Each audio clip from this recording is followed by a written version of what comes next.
Totalmente de acuerdo. Yo no entiendo por qué pusieron la fecha del 30 de marzo cuando era evidente que no se llegaba a esa fecha. En Exitosa, la voz de los que no tienen voz, 95.5 en la FM en Lima, canal 34 de Movistar, 6.1 en la televisión digital terrestre. Soy Nicolás Lucar, esto es Hablemos Claro. Y estamos ahora conectados telefónicamente con el periodista de La Contra, del portal La Contra, Paolo Benza. Íbamos a hablar originalmente, Paolo, del tema del aeropuerto, pero tengo otro tema más que quiero consultarte porque he leído lo que has escrito al respecto. Pero empecemos con el aeropuerto, Paolo. ¿Qué tal, Nicolás? Buenos días. ¿Qué es esto? Explícanos, por favor. ¿Qué es lo que tenemos al frente? Exitosa. Ya, mira, lo que tenemos al frente es la consecuencia esperable de lo que hemos visto en los últimos 3 meses y probablemente muchos meses atrás. Estaba clarísimo que el aeropuerto no iba a llegar como debería llegar a la fecha de inauguración original, que era finales de enero, ni a la fecha de inauguración postergada, que era el 30 de marzo. Ese aeropuerto no se ha hecho de acuerdo a los tiempos. Según el OCITRAN está el 99.5%, lo cual no es igual al 100%. Bastantes de las cosas que faltan para que la gente lo entienda es homologar los sistemas que funcionan dentro del aeropuerto con un cerebro central, que es el BMS, ¿no? Ese cerebro central debería controlar todo lo que pasa en el aeropuerto y LAP estaba intentando decir que no, que lo que iban a hacer era monitorear todo por separado cuando todos los aeropuertos que funcionan bien tienen un cerebro central porque así es como debe de ser. Esa es una de las principales cosas. De ahí tienes otros temas como los accesos, la vía de entrada, etcétera. Pero dentro del aeropuerto, el aeropuerto no está al 100%. Felizmente OCITRAN lo advirtió ayer por la mañana y al final el Ministerio de Transportes básicamente que ha cedido porque es demasiado riesgo abrir un aeropuerto y valga la redundancia, arriesgarse o a que haya un tema de seguridad o a que haya un colapso de pasajeros, etcétera. Entonces se ha postergado sin fecha definida y lo más probable, calculo yo, y ya lo estaba calculando desde enero de hecho, que nos vayamos hasta julio o agosto. Yo creo que agosto es una fecha mucho más sensata para inaugurarlo. El problema, con esto acabo la primera parte, es que ahora tendríamos que ver de sancionar al AP. Hay una sanción, si tú no cumples con las fechas de tu contrato, tienen que sancionarte como concesionario y no se han cumplido con las fechas del contrato. Claro, y además lo hablábamos ahora con Carlos Gutiérrez, ¿no? De la Asociación de Empresas de Transporte Aéreo Internacional. Es decir, lo que necesitamos es que cuando esté listo se inaugure, no es decir, vamos a poner fechas que en realidad no pueden cumplir. Totalmente de acuerdo. Yo no entiendo por qué pusieron la fecha del 30 de marzo cuando era evidente que no se llegaba a esa fecha.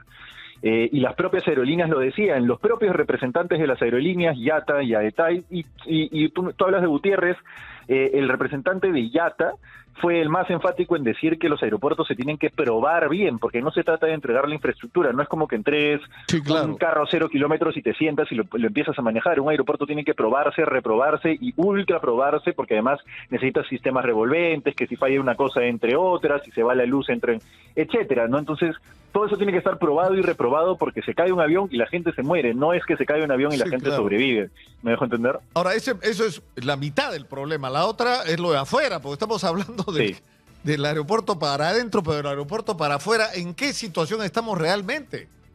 En una pésima situación. Hay dos cosas claves para el ingreso al aeropuerto. El puente Santa Rosa, que va encima del río Rímac, y la vía expresa Santa Rosa, que va desde la Costa Verde hasta el puente Santa Rosa para entrar, ¿no?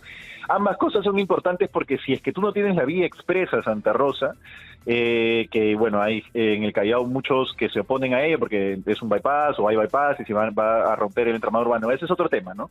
Pero la vía expresa Santa Rosa lo que hace es que no te metas al tráfico de media, 45 o una hora que hay entre la Costa Verde y el aeropuerto. Toda la gente que viene del sur, de Chorrillos, toda la gente que entra por esa zona tendría la vida mucho más fácil. Después está el puente Santa Rosa. Como no hay puente Santa Rosa, lo que hay son unos puentes Bailey, pero los puentes Bailey no están en el mismo sitio, están bastante más hacia la derecha si lo vemos desde el sur. Claro. Y lo que hace que estén más hacia la derecha es que para entrar a esos puentes uno tiene que darse una vuelta en U que es enorme, es gigante, es espectacularmente irracional. Entonces, esa vuelta en U va a ser el paraíso de los rompelunas, sin ninguna duda. Ya se sabe que en Morales Juárez, en Gambetta, ya hay bandas que rompen lunas o roban camiones. Esa vuelta en U va a ser el paraíso de los rompelunas, porque además, hoy la entrada del aeropuerto de Fosses tiene 3 carriles, los puentes no peatonales que han puesto tienen un carril. Ese carril va a ser un cuello de botella enorme que va a ser un desastre.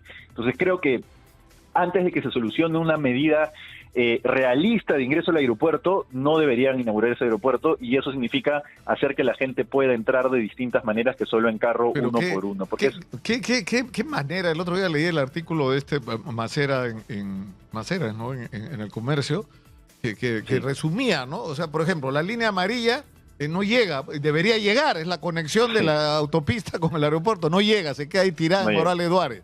La línea del metro tiene un paradero frente al aeropuerto antiguo, o sea, no tiene acceso directo al nuevo aeropuerto. O sea, todo está mal, Paolo, no hay nada que haya hecho bien esta gente. Lo hemos hecho todo, absolutamente todo mal, desde adentro y desde afuera.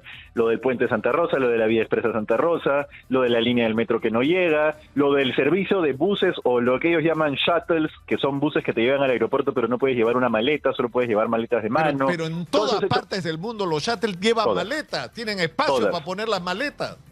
Absolutamente todos los sistemas de transporte que van al aeropuerto tienen sistema para maletas, sí, correcto. Otro tema puntual, Paolo, quiero aprovechar que estás conectado.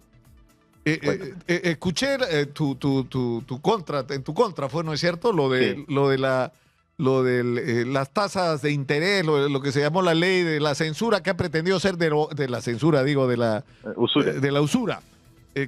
Pretendió ser derogada la semana pasada y ocurrió una cosa insólita, sin precedentes. Es decir, se produce la votación y dice, se aprobó, se cayó la ley contra la usura, y resulta que no se había caído, que la congresista María Acuña había votado 2 veces, ¿no es cierto? Exitosa. Y que la congresista María Agüero había cambiado su voto, o sea que no tuvo los votos, o sea que no se aprobó, por lo tanto se archiva. Entonces han dicho, no, vamos a volver a votar y pretenden hacerlo mañana. Pero lo que es impresionante es el congresista Illich López diciendo algo que tú has criticado, que es que esta ley lo que ha provocado es el crecimiento de los préstamos gota a gota. Y tu argumentación es brutal. Yo no sé si Illich López, para desganarse, te ha escuchado. Illich López que le dice, ¿no? Illich López está cerradísimo en su argumentación, que es mentira, y han colaborado distintos canales periodísticos en general a abonar a esa mentira, desde el Grupo El Comercio hasta el portal La Encerrona, que todos han seguido repitiendo la monserga de que el gota a gota se beneficia de los topes de tasa, cuando uno podría aceptar que hay sí un grupo pequeño de personas que puede ser que hayan sido rechazados por la banca y hayan ido al gota a gota, pero es un grupo muchísimo menor respecto a 2 cosas. Respecto a las personas que van al gota a gota porque nunca jamás los hubieran aceptado en la banca, porque no tienen las condiciones, porque la banca no ataca a ese sector del país, ni los bancos, ni las financieras, y también es muy pequeño respecto al número de personas que, estando dentro de la banca, se quedaron dentro de la banca pagando tasas más bajas que los topes, cuando antes pagaban tasas más altas, es decir, los que fueron beneficiados por los topes.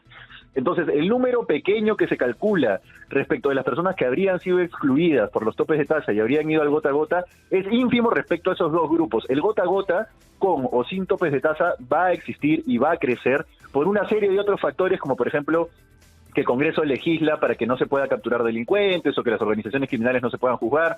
Eso es mucho más certero respecto al gota a gota, o mucho más directo respecto al gota a gota, que los topes de tasa. Por el contrario, lo que hacen los topes de tasa es equiparar la relación entre una industria, que es la bancaria, que hace 10.000 millones de soles de utilidades al año, contra una señora jubilada que tiene una tarjeta de crédito, que no se ha enterado cuánto interés tiene que pagar en esa tarjeta de crédito, va a comprar una blusa, se olvida de pagar o no tiene un buen mes y no puede pagarla, y le roban hasta el alma que tiene por dentro. Porque todo esto, el meollo de todo este asunto son las tarjetas de crédito.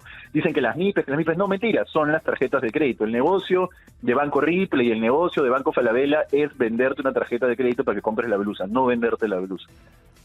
Bueno, ojalá que esto que estamos hablando, hay un tremendo lobby, Paolo, ¿eh? Hay un tremendo lobby, pero ya hablaremos de eso en otro momento, y vamos a estar a la expectativa de... No creo que se atrevan mañana a a repetir la vergüenza. Ya perdieron la votación. Lo que debería ocurrir el día de mañana es que digan, ya se votó al archivo, punto. No hay nada más que discutir. Claro, debería archivarse sin ninguna duda. 65 votos no son 66, punto. Eso es así. No hay nada más que discutir, pero bueno, si ya tú sabes cómo es este país. Por algo distinto, va a tener que devolver. Muchas gracias, Pablo. Muchas gracias. Pablo Benza ha estado con nosotros.